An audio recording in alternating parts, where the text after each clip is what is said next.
you. Bless you. Their worst behavior. God bless you, Judah. God bless you. God bless you, Remso. Where are you, Remso? What part of the world are you in, my friend? Oh, still outside of DC. Nothing's changed. Just hanging low. And just so you know, Ben's not back officially at Remso, so that's why your father won't get the book. So it's fine. No rush. You know. Sir, I'm here right now. I know, but I'm saying on January 3rd, we will mail out the books. Oh, Thank you so much for that. Well, may I respectfully tell you, Judah, since you have 1,000 times more energy than I do, 1 billion times more, you can just go to my house and get it. Okay, yes, but you need to sign them. Oh, that's right. You're right. That's a part of the book. You're right. You're totally right. Anyways, give 30 seconds.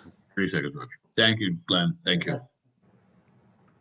Wow, that was the fastest Fig Newton thing ever. No, he just brought me some tea. He has to go down to Gelson's to get me a Okay, I want to watch. Well, you guys ready? Ready. Are you party people ready? Sorry? We're all party hardy. I want to welcome everybody back to the world according to Ben Stein. Of course, we are on YouTube. I want to thank everybody that's listening to us on YouTube at The World According to Ben Stein. I want to thank everybody that's listening or follows us on Facebook at The World According to Ben Stein. And I want to thank everybody that follows on Parler at Ben Stein. Please follow us, love us, like us. But of course, we're joined tonight by what would be known in the UK as a presenter, at Lindsay Marie. Welcome back to The World According to Ben Stein, at Lindsay Marie. Thanks for having me back. We're glad to have you back. Glad to have you back. And of course, podcaster extraordinaire, collector of vintage toys extraordinaire, and host of On the Run with Remso Martinez. Welcome back as always, Remso. You know, Judah, I gotta say real fast, somebody on Parler the other day asked if I was either 12 or 30. And the answer I'm gonna give them is a mystery in between. You'll never know. Thanks for having me back. Sure, you're not lying. It is actually in between. And of course, the man of every hour, provocateur, actor, entertainer, artist, writer, screenplay adapter, Mr. Benjamin Jeremy Stein. So, God bless you, sir. God bless you. And of course, me, your host, at Judah Friedman on Parler. And we'd like to welcome everybody. And we are going through some crazy times. Ben, you posted an exceptional post on that looked delicious. You posted an exceptional post today on Parler about a couple of them actually. But one of my favorites was where, you mentioned all the things you've done in your life. You've been, you've worked for you've written two speeches for two presidents. And campaign speeches for Reagan before he was president. You were asked for Reagan, right, to come on board. You, obviously there's Win Ben Stein's money, you've written thousands upon thousands of articles, tons of books, tons of screenplays. You created a show with Norman Lear that was one of the best comedy shows of all time that created Fred Willard. And in your wildest imaginations, you could never have written this 6,000 page stimulus piece of garbage. Well, I don't know if it's a piece of garbage or not. Nobody knows, because I don't think anyone knows who wrote it. I don't think anyone's read it. And yet it's spending money from us taxpayers at a phenomenal, prodigious rate. And it reminds me of a quote by one of the great American statesmen, whose name I'm blanking on, I'm afraid, because of the Fig Newton lack in my body, but which is someone asked this very, very famous person, how long will you be able to keep a congressional parliamentary democracy republic? And this very, very wise person said, we'll be able to keep it until the members of the government realize they can bribe the voters with their own with borrowed money indefinitely until the country goes broke. And at that point, it all ends. And we're on that runway right now, about to take off. What say you, Remso? By the way, wait, hold on one second. I just want to say, it's not just one bill. It's like 40 different bills inside. All lumped into one. And you have to vote on the whole thing. 6,000 pages. I mean, I don't know. I used to write legislation when I worked for Senator Tidings long, long, long before anybody on this panel was born. And bills are generally just a few pages. I don't understand what happened. Remso, what say you? I think this is a nightmare wrapped in a daydream, as the great Taylor Swift once said. Everyone is so focused on the checks, which will be, as of right now, $600. They're going to try and boost up to $2,000 per working person, under $75,000 a year. But you know, the aid didn't go away. The pork didn't go away. You know, it's funny. A week ago, Donald Trump and Alexandria Ocasio-Cortez were on the exact same page. And then what did she do? She voted for it. And then what did he do? He signed it. So we had this giant piece of political theater, you know, just they deserve Emmys for that performance. They cared for 5 minutes and then they tossed it away. And, you know, Sudan got a few $1 million. And I think I'm going to change my name legally to terrorist sponsor so I could get some millions out of it, because it seems like everyone got a bailout except us. And that's about it. I'm not surprised. And, you know, Trump, you know, as much as I think he's done a lot of good things, he hasn't always been the great negotiator when it comes to domestic policy. Yes, he can negotiate peace deals amongst, you know, rival nations. But when it came to giant omnibus spending, giant national defense authorization, reauthorizations. I thought he vetoed that. I thought he vetoed the defense authorization. Oh, he said he threatened to do it, but $10 says that he's probably gone. He did veto. No, he did veto. Did he? He did veto it, and they're about to override it. Yeah, but I mean, his track record on this is not that great. So was I surprised? Yeah. No, but Remso brings up a great point, and I'll get to you, Lindsay, in a second. And I'll actually get to you at this in a second. Remso brings up a great point, because we often talk about spineless Republicans, right? So Trump has had, what, 53, 52 senators in there, all of them that, you know, never stand up for anything. And so this is what they say they will, but then they don't.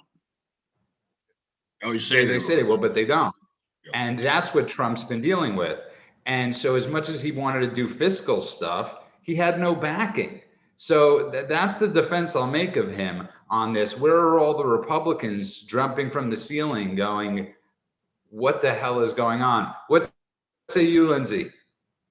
Well, first of all, I think the fact that they've passed $600 checks for Americans is kind of like Congress finding a quarter behind America's ear. Like, this is a joke and a sleight of hand, and I'm too freaking old to fall for it. And I think the majority of Americans are too. It's insane, the amount of money that they're spending on other countries, on museums, the Kennedy Center. And yet Americans who have lost their jobs because they were forced out of the workplace because of the government, they only get $600, a one-time check. That seems ludicrous to me. And the thing that I've seen is that people on both sides are waking up. I've never seen people on both sides more united behind one cause right now than I have in probably my entire lifetime. Both sides realize it's ridiculous. Well, they realize it's ridiculous, but their representatives in Congress realize they have to pay it. I mean, they're not going to be the one who at the next election, it gets a finger pointed at him saying, this guy was too mean-spirited to give you money when you lost your job. So they'll give they'll get the 600, and then they're going to get another 2,000, and the national debt will go up by roughly, not exactly, $5 trillion. It'll never be repaid. I have a granddaughter who's not that much younger than you, Lindsay Marie. She's going to see America go bankrupt. I don't know what the solution is, because you're right. People are suffering. They do need money. But $2,000 per person while we're in a recovery, while the unemployment rate is not unusually high for the post-war period, I don't quite get that. I guess I am really a mean-spirited son of a bitch, but it seems to me, unless people demonstrate some need, they should not be getting checks. Yes. Sorry? I think Remso was acknowledging when you said, he was shaking his head yes when you said you're a mean son of a bitch. I thought it was funny. I said nobody should get money on Twitter the other day, and somebody was like, "What? Don't you want people to have money?" And I'm like, I think people would rather go back to work than get a $600 check. You know what I used my stimulus check for last time? I used it to pay taxes. That's right. They printed some money, they gave it to me, then they told me what I owed them, and I gave it right back to them. It was the greatest Ponzi scheme I've ever witnessed. I was impressed by it. I didn't get anything except these Christmas cookies. I got them. That's all I got. Christmas cookies. They're damn good. But anyway, look, we're going to go bankrupt very soon. Lindsay Marie, you're like 14 years old or some incredibly young age. Remzo, you're 13. You're going to see America declare national bankruptcy. It's going to happen. It can't be avoided at this point. Sorry. You'll live through it. Here's the big dilemma, and I actually wanted to get into the next topic. So since we're on this topic right now, you see, here's the problem we live in our country, right? There's always a one size fits all, because we don't have, we oftentimes don't, have, if you commit a certain crime, it's the same, like Lindsay Marie, who's used with justice reform, it's like a one crime fits all, right? So we live in the state of California where we've been on shutdown. We've been on forced lockdown. Okay, we have we're a town that runs on waiters, restaurant owners, bars. The service industry in our town is huge, and they have been devastated. Those people need money. People that are working in other states that don't have the high unemployment rate that we might have shouldn't be getting certain things. It's just, it makes no sense. But in a state like ours, where American psycho Gavin Newsom has basically just killed every business, we do need assistance. We need some need assistance immediately. I mean, I live in some nice neighborhoods. Drive by the shopping centers, boarded up, shut down. Signs is what I'm saying, they're gone. Some, including one of my favorites, Five Guys, possibly gone forever. It's insane, and yet some people who don't need it are getting the money, and they're going to get that 2,000 too. And then why stop there? Why not give everyone 2 million? I mean, then everybody will be happy. Or it's funny. My caregiver from the Philippines is sitting to my right, nodding enthusiastically. Yeah, why not give everyone 2 billion? And everyone will really be rich and everyone will really be happy. I mean, it's just pure bribery. Let's take a vote here. How many of us have seen the racist movie Gone with the Wind? That movie's not racist. I'm kidding. It has a label. I'm kidding. It has a label on it saying that. If you order it now from Amazon, it'll have a label on it saying it's racist. Lindsay, I recommend you see it. But anyway, right after the Civil War, a politician is shown speaking to some recently freed slaves, and he's saying, and I promise every one of you is going to get 40 acres and a mule, and some horrible satire of an honest black man says, and a mule? And this is what the whole thing is that's going on now. They're just bribing everybody. I think Judah said it beautifully. They're just bribing everybody to vote Democrat. It's really scary. And Trump was trying to bribe him to vote Republican, or at least to vote for him. But in terms of the fiscal craziness of it, we've severed our last links to reality. We're floating. We're a red balloon floating in outer space. Yeah, but again, I'll ask Lindsay this. You're in Endless Hope, Ontario, and that's where Lindsay lives. And I'm not sure, Ben, what the jobless situation is like. It's there. about 7 here. Where do you mean here? What do you mean by here? Do you mean in Rancho Mirage? No, I'm asking Lindsay where Lindsay is. Remzo's in Virginia. People are working, right, Remzo? Yeah, I live right in the middle of defense contractor city. It's right. The rest of the state working. that actually has to work, where they're trying to work, but all the jobs just got sucked up because a majority of the businesses closed down. Right. So what about you, Lindsay? Where you live, or people you know, do they need this stimulus money? Honey. Yeah, it's interesting because where I live, there's a ton of restaurants and bars, and that industry has been completely shut down in a lot of ways. First with an actual lockdown, and then with so many restrictions that it makes it next to impossible for these businesses to actually sustain themselves and keep being able to open the doors every day. You see people like that. You see also people that have worked in different, I'm trying to think what other industries lately I've seen a lot, but it's not anything like California. One of my favorite places in the entire world, Upright Citizens Brigade Theater on Sunset Boulevard, they have to sell the entire building. They just announced it last week because what was this place, Lindsay? the Upright Citizens Brigade Theater on Sunset Boulevard, which is an institution in Hollywood in the improv community. It's been there for almost 20 years. They have not been able to make one rent payment since this started, and they now have to sell that building, which is legendary. They have another small space that they're hoping to keep open, but they sent out an email saying, we only can do that if sooner than later we can legally have people meet in our building, because legally they can't. And it's sad because all these people that came out of there, like Amy Poehler and Matt Walsh, all those people, like this has been part of their history too, and it's gone overnight. And it's devastating. We've been devastated. Lindsay Murray is exactly right. I mean, what used to be a thriving, bustling place, Sunset Strip, it's like being on the moon now. It's very sad. And is there clear data that with appropriate spacing, these places caused an increase in the pandemic? I don't think there is clear data about it. And if you just tuned in, you are listening to The World According to Ben Stein. We're talking stimulus, bribery, hush money, bills, and Remzo, I'm having a few glitches with my internet. So if you could tell people for about 35 seconds where they could find us, that would be amazing. Please go ahead and stimulate the show. Go ahead and hit that bell icon up above. That'll help you subscribe to us so you get a notification each time we go live. And please go ahead, leave us a 5-star rating and review on iTunes, Google Play, Stitcher. It costs you nothing, but it means everything to us. Let your friends know, let your lovers know, let your enemies know, let the person that you saw social distance on the bus the other day know. Let everybody know. Subscribe to The World According to Ben Stein. If you find us on Facebook at The World According to Ben Stein and on Parler at Ben Stein.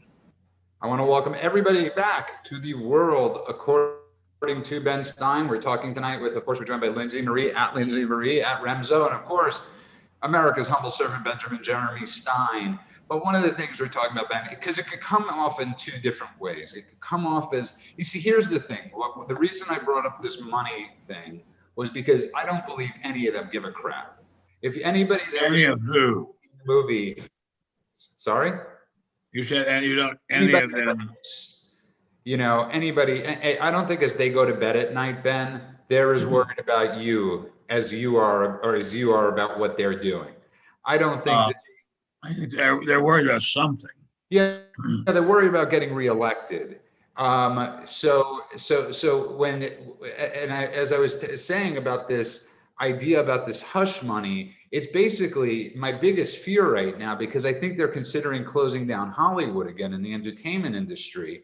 Is they're basically, this is allowing them another 6 months of imposed lockdowns, of forced closings. This is their basically way of saying, and I want people to hear this, here's $2,000, we're going to shut you down.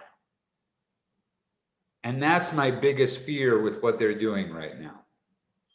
There are many fears about this. I'd like to tell you, if I may, a related fear, and very closely related to you saying it's hush money. I think the whole idea that because of COVID, people have to wear masks, even if they're not next to somebody, is very depersonalizing and reminds me of George Orwell. Because if you can't see a person's face, you can't tell what he or she is like. And I think that's kind of scary. It's like we're surrounded by robots. But the whole country is now basically a plaything for the bureaucracy and for the Congress and for, I'm sorry to say, for our dear friend, President Trump. We're now a plaything for all these entities. And it's as if we had no personalities. They've taken away our personalities. What do you think, Lindsay? Well, I think this is just something to do to buy them time to get people off their backs. I mean, to me, you're taking a bill that's almost 6,000 pages. You're voting yes on it in a matter of hours.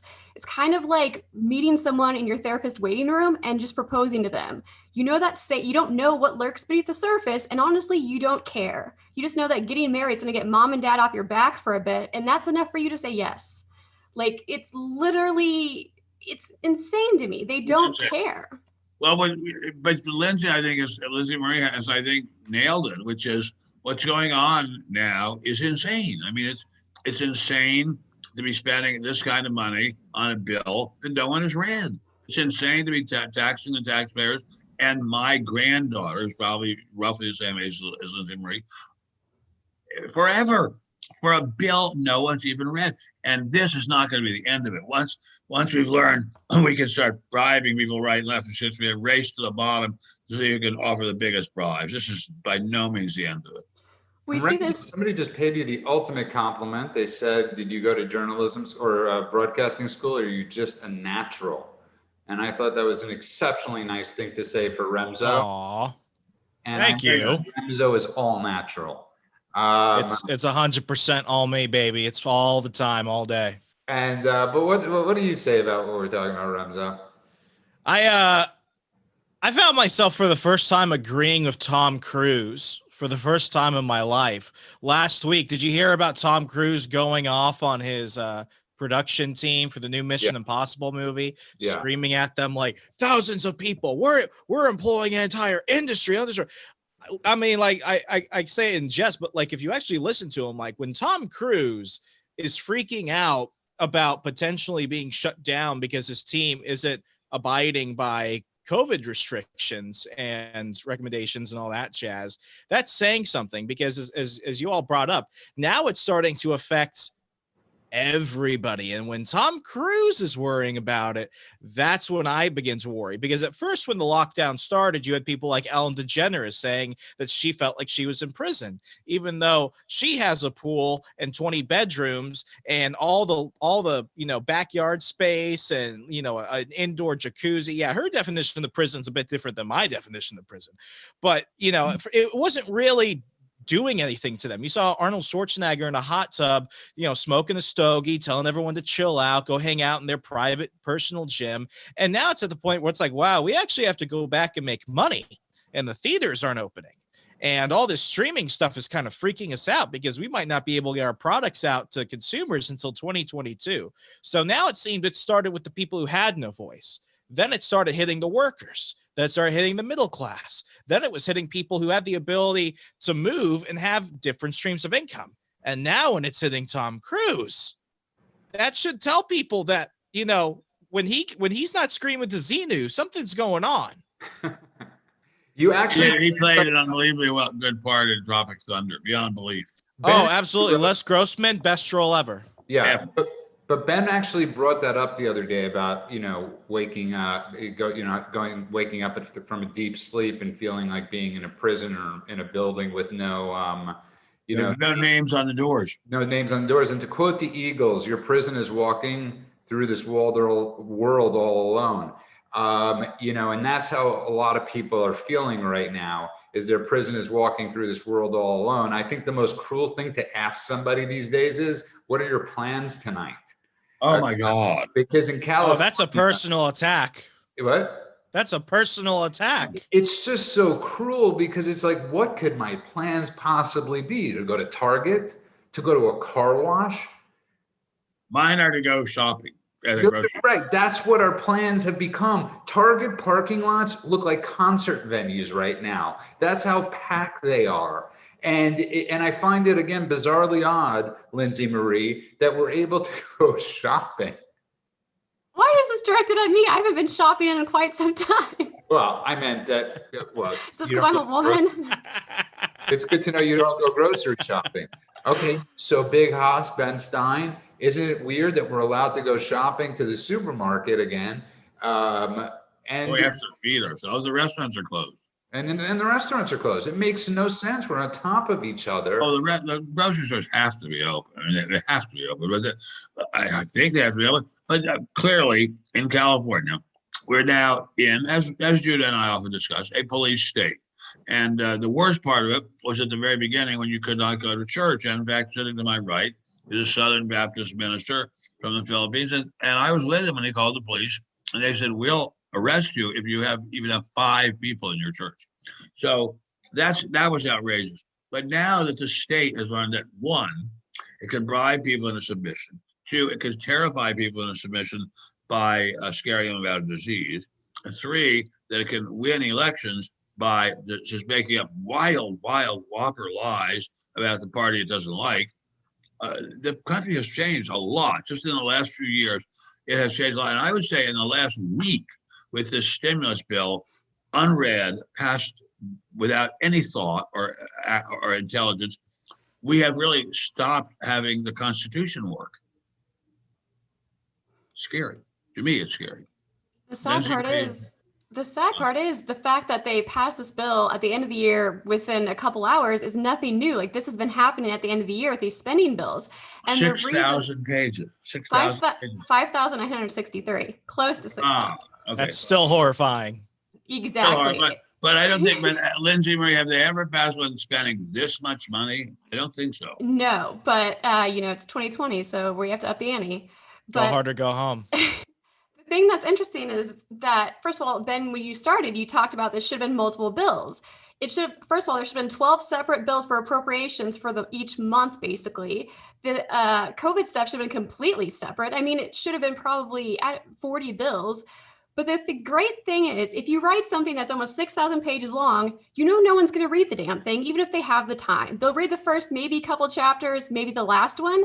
So you sneak in the crazy stuff that you don't want anyone to know about and that you don't want anyone to bring up in the middle because it's going to get passed without it. It's a scary thing. It's the end of representative government. It's a very scary thing. I don't think that the man who wrote the Declaration of Independence or the Constitution contemplated a situation where this much money, even remotely this much money, would get spent without any meaningful congressional oversight. I mean, the Congress has basically walked away. And this is both sides, by the way. So everybody out here, this isn't like I'm not just slamming Dems. This is all of them. I mean, these people have absolutely lost their collective souls and their collective minds. They are just insane that anybody will get a bill that's, as Lindsay said, exactly how many pages, Lindsay? Fairly confident, 5,963. 5,963, and not have a couple days to read through that. I mean, is absolute. You've lost your mind. You've lost your soul, Remzo. You have literally no soul. Well, I would. That's like reading Atlas Shrugged, like in its entirety once every 3 hours. May I ask a question? Who wrote the damn thing? Nobody knows. I'd like to know. Devil. Can I be honest with you? I think there's 20 pages in the front and there's 20 pages in the back, and in between it says "I hate Trump" over and over and over again. Okay, I'm pretty sure that's what the bill is. Nobody knows what's in who wrote it, what's in it, if it was a team. So then we've lost our form of government. We lost our form of government by having the mass media become the governing factor, and they're not responsible to anyone but themselves. We lost our form of government by having a complete fraud of an election whereby clearly fraudulent incidents happened and courts refused to look into it. And now we're losing it again by passing legislation on a gigantic scale without Congress exercising any oversight. So what are we now? We're a banana republic. I mean that's exactly what we are. It's Mr. Trump went to Washington, obviously, instead of Mr. Smith, thinking he could, beat the swamp. And he and his nobody in their wildest dreams, sir. And I got to say this, and we'll get into the next thing. I was talking to somebody how parties have shifted. What used to be Democrat beliefs are now the Trump-based belief. We don't trust the initial agencies. We don't want endless wars. We don't trust government. And I don't know where the left, all of us, or the people on the left, all of a sudden trust everything. Remzo, Ben, Lindsay, they just, it's insane. Man, if you told me that Republicans wanted to abolish the FBI, I would say that you're crazy. Now that's just a regular talking point. Well, because the FBI is not the FBI that we knew. It's not the FBI of Ephraim Zimbalist Jr. or of J. Edgar Hoover. Oh, I love that show, by the way. Just so everybody knows, the FBI was a show in the 50s, I believe, to the 60s. It was on for about 13 years. It starred Ephraim Zimbalist Sr., Jr. who is the father of Stephanie Zimbalist from Remington Steele. Yes, in those days, yes, they seem to have been. We trusted the FBI, and I mean the left tried mightily to debunk it by saying terrible things about J. Edgar Hoover, but it was not a political tool, except sometimes And so now it's all the time a political tool, and it just does become an embarrassment. But everything about the government at this point, not everything, but a large part of it is an embarrassment. I mean, we're letting Google and Microsoft and YouTube and so forth basically become the government. And if you just tuned in, you are listening to The World According to Ben Stein. Next segment I want to get to, and I want everybody's ideas on this in the chat room, about Trump has been pardoning quite a few people lately. And I want to talk about a few people that I think it might be important that we do pardon. And if you just tuned in, I want to thank everybody for listening to us on The World According to Ben Stein on YouTube, or that will listen later. But Remzo, please tell people where they can find us. You know what Tom Cruise wants you to do? Tom Cruise wants you to subscribe. Hit the bell icon so you never miss an episode. Please leave us a 5-star rating and review on iTunes, Google, Stitcher, wherever you listen to podcasts. The internet's an amazing place. It costs you nothing, but it means everything to us. A 5-star rating and review. Please share the show with your loved ones, your enemies, your frenemies, the cashier, the Uber driver. Everybody has to know, so let them know. And please go ahead and follow us on Facebook at The World According to Ben Stein. You can follow everybody and their hijinks over on Parler, just at Ben Stein. I want to welcome everybody back to The World According to Ben Stein. You brought up Tom Cruise and Tropic Thunder and Les Grossman before. I can't get that. It's probably one of the best scenes of all time. Well, he has several scenes. I own Asia, Jack. It's my town. Right, Just exactly. amazing. Something smack that ass. Yeah, exactly. I mean, You want a TiVo? I'll get you a TiVo. That was Matthew McConaughey. That movie literally saved the careers of 3 different actors. Okay, it saved Matthew McConaughey's career because he was in every love story before that. It saved Tom Cruise's career because he did that nutty thing of jumping on the couch, and it saved Robert Downey Jr.'s career. One of the most incredible, brilliant movies. But unbelievably great. Just incredibly great. But I want to get back to this thing about pardoning, because this has to do with a lot. Because Ben, the media's job supposedly used to be they were the gatekeepers, they were the journalists, they were there, they were the wall to what's real and not, and we know they stopped. Okay, so all of a sudden comes along people like Julian Assange and Edward Snowden. Now I know Republicans at that point when this happened looked at them as traitors. I got to be honest with you at this point. I look at them as heroic, because they're doing yeoman's work. They're doing the jobs that reporters should have been doing. Well, except that some of the stuff they leaked was secret, apparently cost people either their lives or their liberty. So that should not have happened. But journalists have basically stopped doing, almost all journalists at this point are public relations flack for the Democrat Party and for various left-wing causes. So basically journalism has pretty much not entirely ceased to exist. So that's a terribly sad situation. Terribly, terribly sad. Lindsay, did you ever consider, Lindsay, you're incredibly young, we know that. But as an even younger person, did you ever think we'd come to a situation where pretty much nothing worked? Probably. I'm pretty cynical, so yeah. Oh, you did? Okay. Getting back on topic, Ben, would you pardon these people? I don't know which people you're talking Julian about. Assange. Would you pardon Edward Snowden at this point? No. I would not. I would not, because they were leaking classified data. I would certainly not pardon them. But what I would do, pardon every single person convicted of anything connected with working for Donald Trump. That should absolutely happen. There should be pardons, posthumous pardons for Ehrlichman and Haldeman from the Nixon days. I think all convictions which are political trials should be eliminated. Everyone should be pardoned. It should be as if it never happened. Trump could really make a major blow for freedom by doing that. What about you, Remzo? I would pardon Julian Assange. I would pardon Edward Snowden. I think we need some people to go to jail. And I'm talking about Dave Clapper.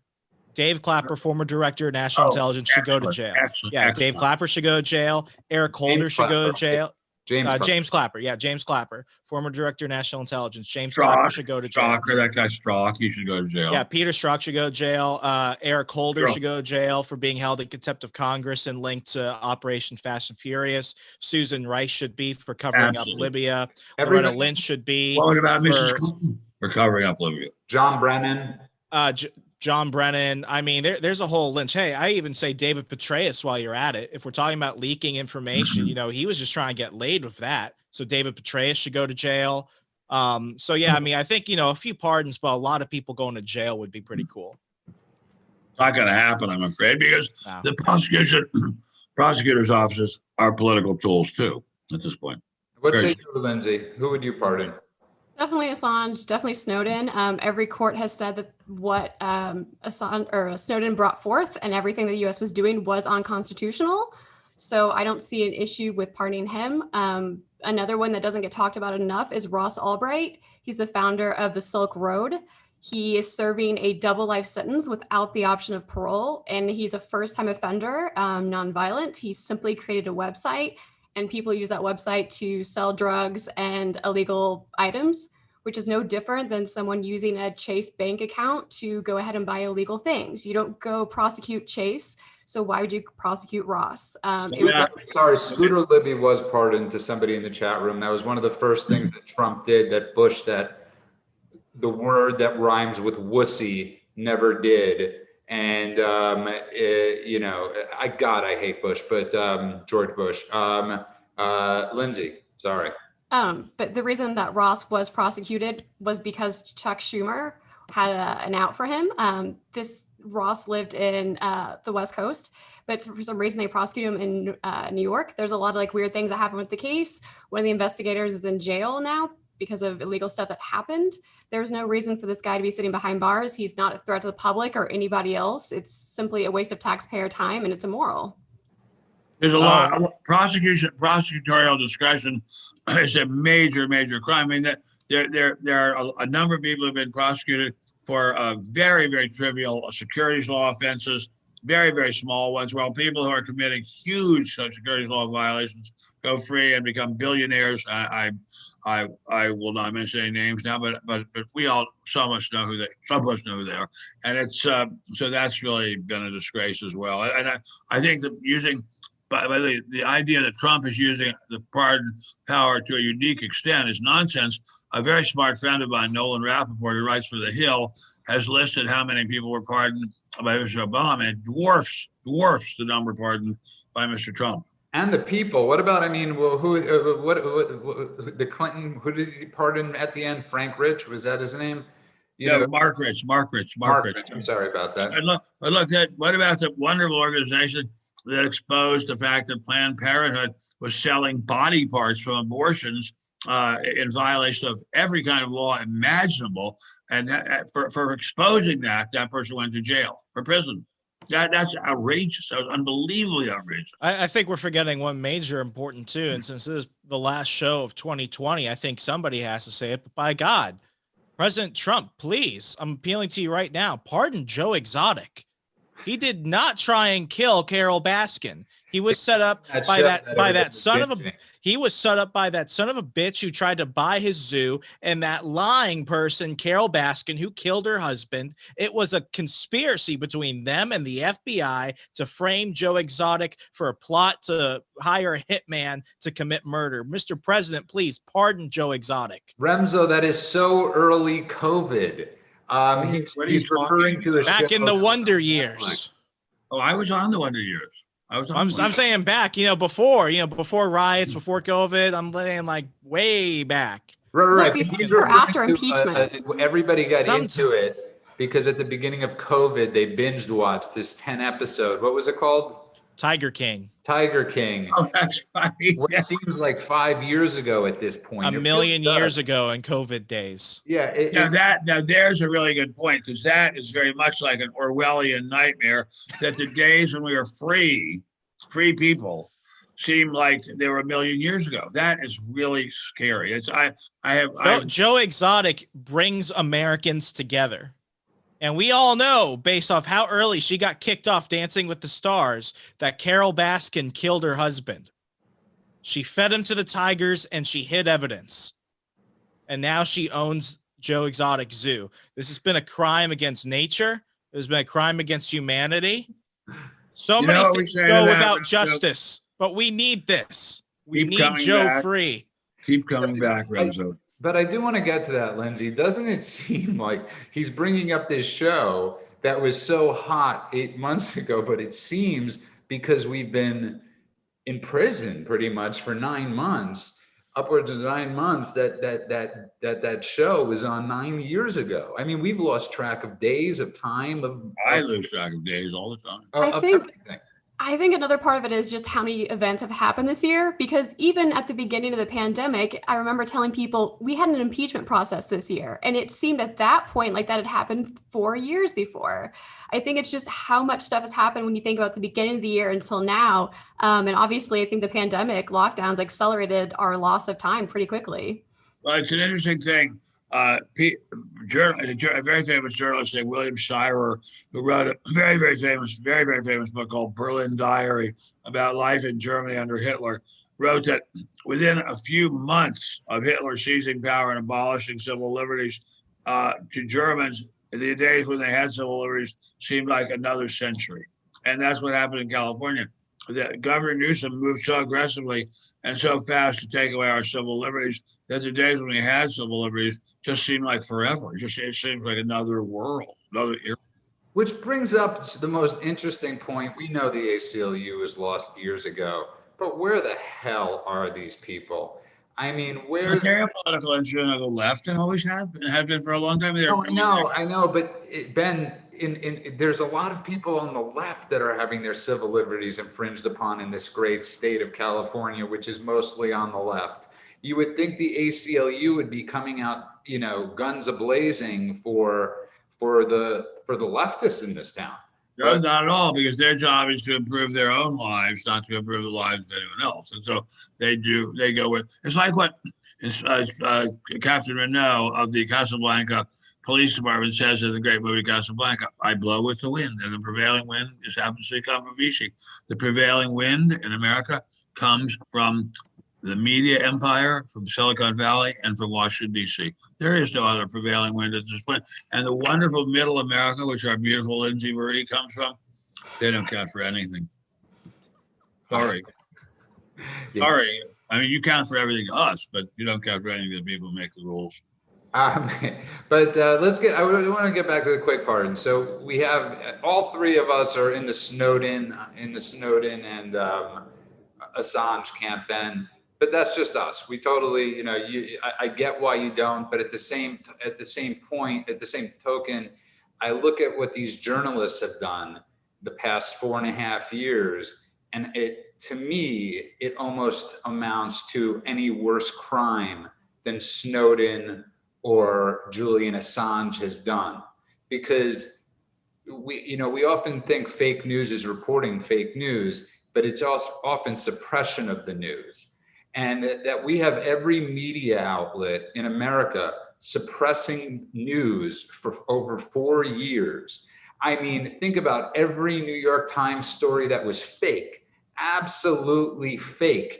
How is that worse than Assange or Snowden? I just don't get it for myself. Well, I think the difference is that Assange and Snowden are causing people's lives to be at risk. And I'm not sure that the New York Times stories are. I agree about the New York Times. As you know, I was a columnist for the New York Times for quite a few years, and they fired me explicitly for believing in God, for saying I believed in God and did not believe in Darwinism. So I never had much confidence in them, but I'm not sure that anything they leak caused people to lose their lives, although I could be wrong about that. But going back to my point, and I just want Remzo quickly on this and Lindsay quickly on this. Yeah, I mean, the hard thing about the truth is that it's often inconvenient, and we don't really live in a world where the best option is really the best option. Lives will be risked one way or another, whether it's by omission, whether it's by lies, or whether it's by revealing what is happening. But the thing is that our own government lied to us. They broke the rule of law. They broke the Constitution. So many other things other than the mass surveillance. One thing that rarely gets spoken of, and I think I heard Trump talk about maybe twice, mainly in terms of the Obama administration spying on the Trump campaign, using the FBI spying on the Trump campaign in 2016, was the use of the FISA courts. Invisible, unnamed, unelected judges with almost absolute power. We had a revolution over that.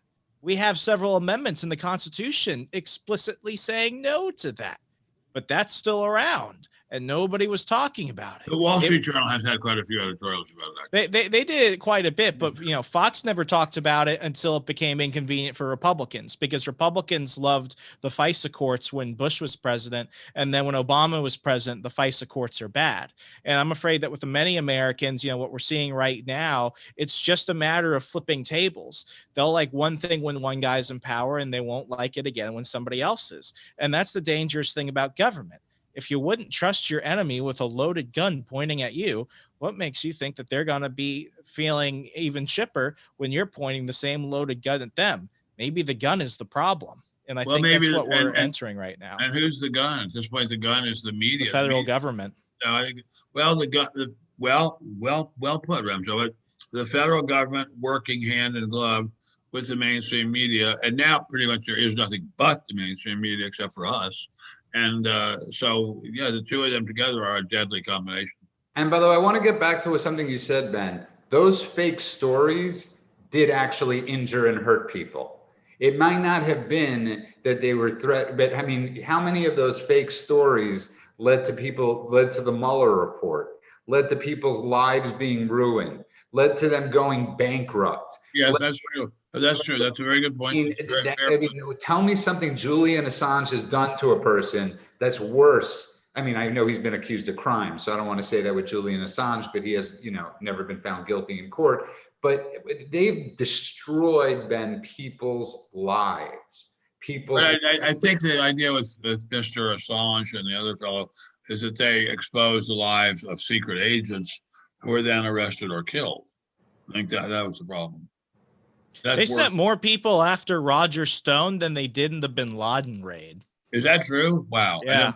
Including that's incredible. That's disgusting. That's really the CNN reporters. And if you just tuned in, you are listening to The World According to Ben Stein. Of course, we're joined tonight by @Lindsay Marie, social justice advocate.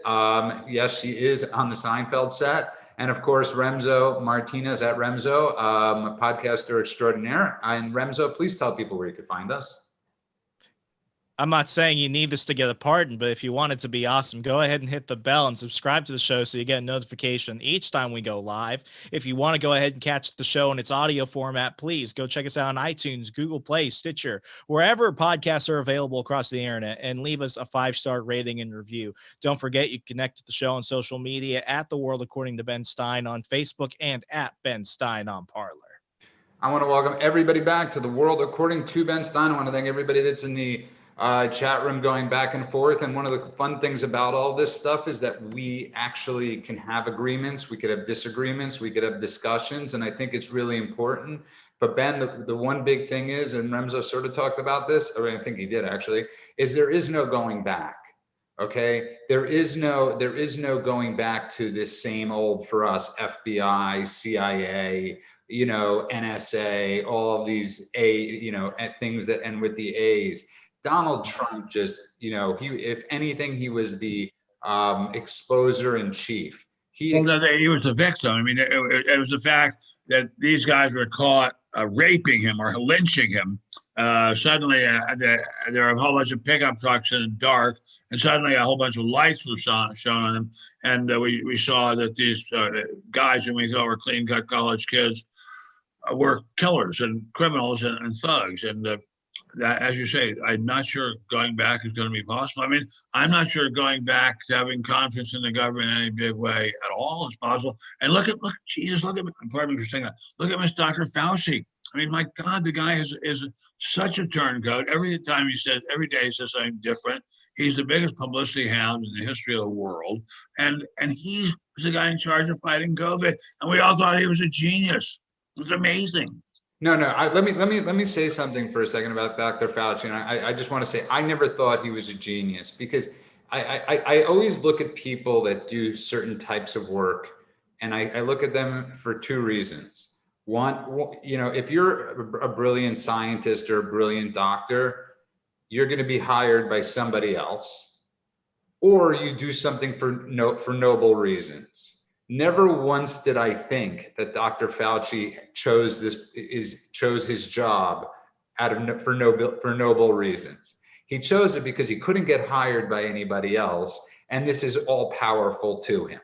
Okay. You know, he's been wrong about everything for the better part of 40 years. You know, what say you, Lindsay? Well, I don't think that there's going back, but I also don't think that a lot of these things are new problems in terms of government agencies acting in ways that are unconstitutional and against civil rights and liberties of Americans and using their power politically. Literally, if you go back to 1976, you probably can't see this. So this is the report on the intelligence activities and the rights of Americans. If you read this book from 1976, even, it talks about how they weaponized their power in the CIA, FBI, to go after certain people, certain political groups, certain social organizations, how they tracked those people and their families, threatened to kill them, things like that. This is not a new problem. It's just that more people are now aware of it. If to say to go back would have to be go back to what, the 50s, 40s, 30s? I don't know. A very good point. That's the crazy thing Lindsay's saying, Ben and Remzo, is that the Democrats or the lefts have gone back. They all of a sudden are huge fans of the intelligence agencies. They're huge fans of all of these, you know, of these things. They believe it hook, line, and sinker. You know, sorry? This is all very discouraging. I'm glad that, like Ellen, I have my own swimming pool. I can swim back and forth every day and not have to worry about it too much. No, I'm serious. I'm serious. Remember, like I said, it reminds you of, but Remzo, what say you? Yeah, I mean, I think we need to look past the political theater, and the problem is concentrated power. These people just go ahead and they shift what they care about day by day according to what the media is going to do. But ultimately, you know, what we need to remember is the deep state isn't in the shadows. The deep state is public. The deep state is the iron triangle of elected officials, bureaucrats, and lobbyists. It's Northrop Grumman. It's Raytheon. It's Big Pharma. It's Monsanto. It's Saudi Arabia, Qatar, and in some cases, Israel. It's everybody. It's everybody who sees an issue where they're like, let's just go ahead and keep the concentrated focus on certain topics and rage and get people to stop worrying about other things. Very, very good point. There's no doubt the Israel lobby is very, very powerful, but we love Israel. We Jews just absolutely love and worship Israel. So yeah, I mean, I love Israel, but they're just playing the game. Everyone is playing the game. Absolutely. You know, yeah. I would include Wall Street in that, not just the manufacturing company. Wall Street is much more powerful than any manufacturing company. And I would also, if I may say this, include certain very, very powerful sectors of Hollywood, the ultra most powerful ones. Yeah. I mean, we're nothing. We're nothing. We're just nothing. We're nothing. I mean, tonight, after we're done with this show, I'm going to go in my kitchen. I'm going to make dinner for my wife, who's an invalid. That's the best thing I can do. I can't do anything much more than that. Remzo, you're going to say something? Sorry. No, I mean, you know, a few weeks ago, we talked about how do we bring drastic change. And I mean, the drastic change is beyond what one person or a handful of people can do. I said it, eliminate the 17th Amendment. Direct election of senators was the worst thing ever. It went ahead and destroyed the power of the states. You know, we don't need term limits. What we need is a more educated populace to go ahead and vote these people out. The greatest term limit is an election. And then when it comes to other things, you know, restore the 10th Amendment, allow states to opt out, allow them to say no, let them get their power back. You know, those are all big things. But the biggest thing is Ben, you know, alluded to is we got to take care of ourselves. We have to become more financially independent. We have to take care of our health. We have to take care of ourselves spiritually. When we can free ourselves from dependent of outside factors, that's how we take the power back. The spiritual thing is so incredibly important. I keep thinking of how when I was in school, we said every day, I've said this on this show over and over again, we said the Lord's Prayer every day. Didn't hurt us at all, helped us.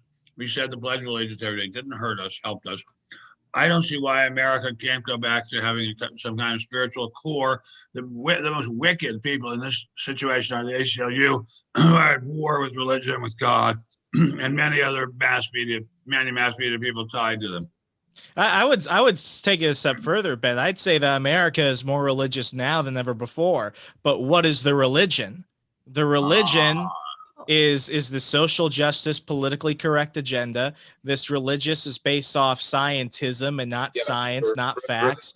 Yes. It's based off the gospel of a few loud people dictating it for the rest of the majority that just wants to go about living their lives peacefully. So there is a religion out there. It's a dangerous one. It has its own original sin. It has its own path to redemption, and it has its own set of mortal sins. And it's dangerous what becomes God when you replace one with another.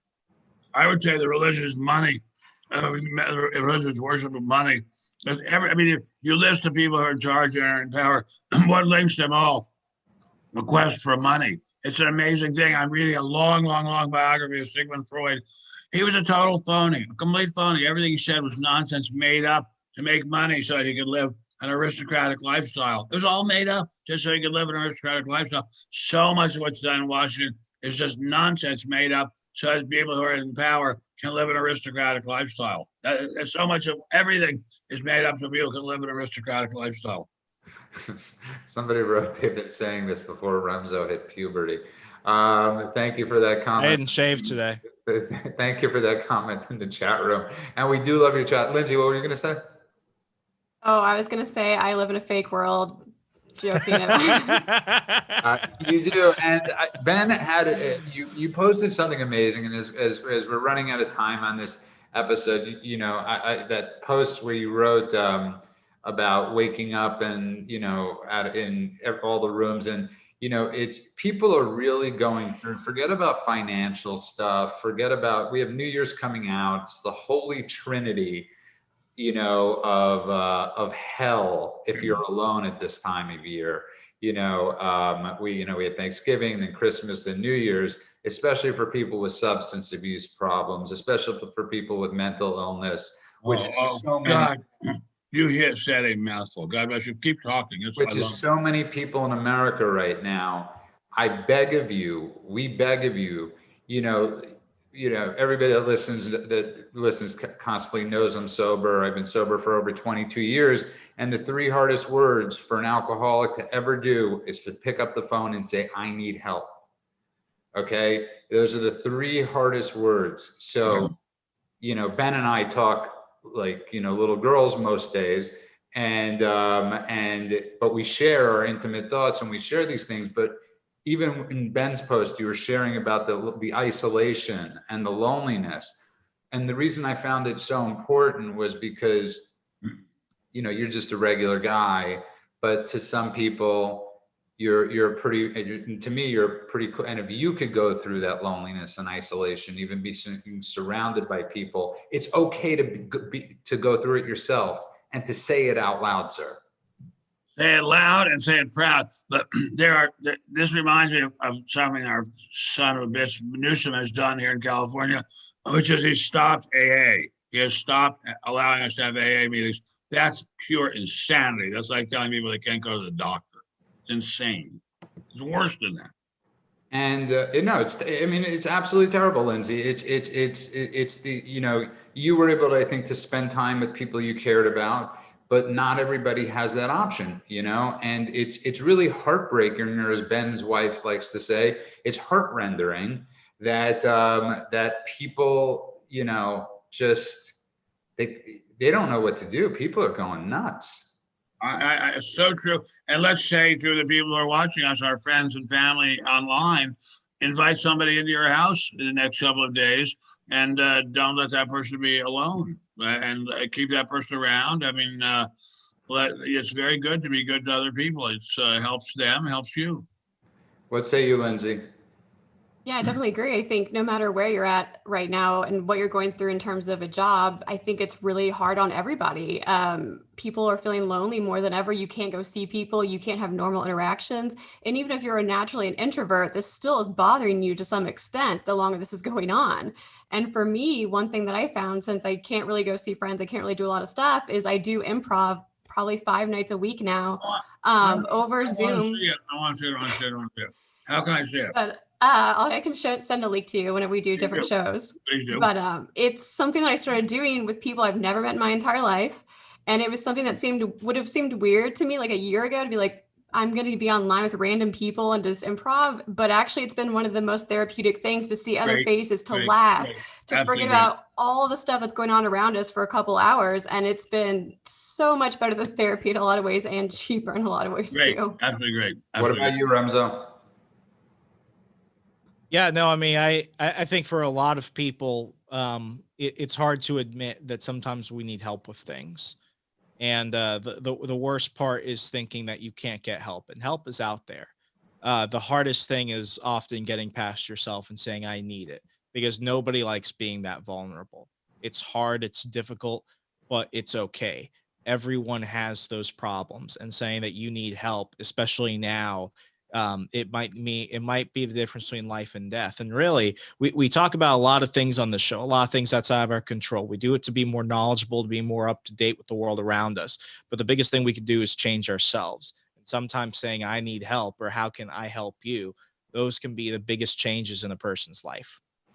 And on that note, I just want to give a few suggestions, because New Year's is coming up. A lot of people are going to be. You have a show on New Year's Eve? It's up to you, Big Haas. I would like to. Okay, so New Year's Eve, we will be doing a show, but aside from doing the show on New Year's Day, and you mean December 31st? Right, that's New Year's Eve, sir. Yes, New Year's Eve. And I just want to tell people, don't watch certain things that are going to make you sad. Okay, don't sing that damn song "To Old Acquaintance Be Forgot." You know, I have that visual in my head of Forrest Gump and Gary Sinise sitting at the bar with Forrest and that song going on. Don't watch depressing stuff. Listen to happy music. Go to a happy place. Watch Tropic Thunder 5 times. Watch any John Hughes movie. Watch Ferris Bueller and think about Ben, and just try to be happy. Just try to get out of the moment in a spiritual, healthy way, through prayer, through meditation, through song, whatever it is. And always listen to the Killers, because they always put me in a good mood. I want to see Lindsay Marie doing improv. You will one day. I'll pay you. And he will never. Lindsay, I'm going to get text for the next 6 days. Where is Lindsay Marie's improv? I know. Where is it posted, Lindsay? So, well, it depends on what night of the week. So I do classes, I have an ensemble, then we do performances. So it just depends on like what's going on with each of those, because I'm in school at 2 different places for it. Well, connect with Judah, and Judah will give you my address, and I want to see it. And on that note, I hope you guys could join us that night. That would be great. Lindsay Marie and Remzo, if you want to join us this night. I'll have to let you know. We'll coordinate tomorrow. And I want to just give one shout out. Said bye-bye to Twitter on Parler. Is going to Washington, D.C., and follow him on Parler. He's a great guy. And who is this? Who? Sorry? Who are we talking about? He's the guy in our Zoom room that I don't say his name out loud. And okay. I'm glad Rock Breath is feeling better. I want to thank everybody for listening to The World According to Ben Stein. But Remzo, please tell everybody where they could find this before they leave us. Go ahead and make sure to subscribe on YouTube if you haven't already. And please, you can catch the audio edition of the show on iTunes, Google, Stitcher, wherever podcasts are available. And while you're at it, leave a 5-star rating and review. And I want to thank, of course, you could find Lindsay Marie at Lindsay Marie. You could find Remzo at Remzo. You could find Ben Stein at Ben Stein. But of course, let's thank America's humble servant, Benjamin Jeremy Stein. We salute you, sir. We salute you, our dear friend, Mr. Friedman, Mr. Friedman, who makes all this possible. All of us just put our asses down in a chair. You do all the work.